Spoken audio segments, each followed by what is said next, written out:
Et pour en savoir un peu plus sur les enjeux du Congrès international de la médecine d'urgence, nous sommes en direct depuis Rabat avec Hamza Al-Hamzaoui, professeur à l'hôpital universitaire Ibn Sina. Bonjour. Bonjour. Alors, merci pour l'invitation, merci pour la couverture de ce congrès. Alors, cette 8e édition est centrée sur le thème « Les essentiels en médecine d'urgence ». Pourquoi est-il important de revenir aux essentiels ou aux fondamentaux de la médecine d'urgence ? Alors tout simplement parce qu'on on croit que la médecine d'urgence ne touche pas aux autres spécialités. Alors que toute spécialité de tout type confondue, que ce soit médicale ou chirurgicale, connaissent leurs propres urgences. Donc revenons aux bases pour pouvoir faire sortir les urgences spécialisées et pour trouver ou surtout sortir avec des recommandations spécialisées pour chaque type d'urgence. Voilà. Donc cette 8e édition du congrès est organisée sur 2 jours. Quels seront les temps forts de ce congrès international de médecine d'urgence ? Alors, ça va être 3 jours, aujourd'hui, vendredi et samedi, plutôt que 2 jours.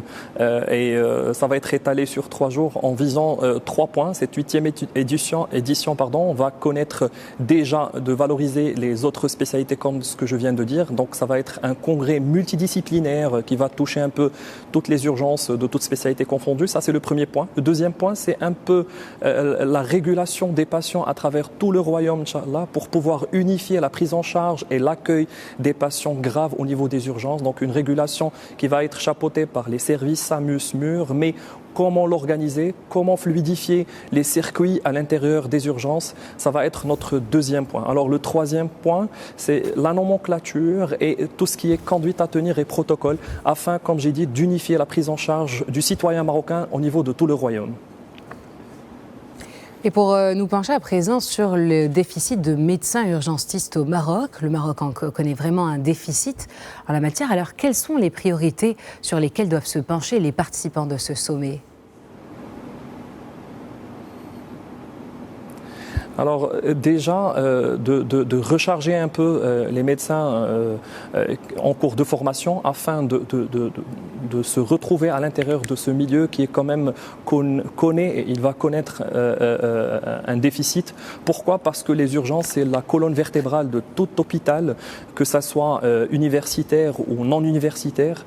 Du coup, on va dire les recommandations et les objectifs que cette société marocaine de médecine d'urgence élabore chaque année, c'est de faire recruter ou plutôt ramener vers cette spécialité le maximum de jeunes médecins et jeunes infirmiers. Voilà.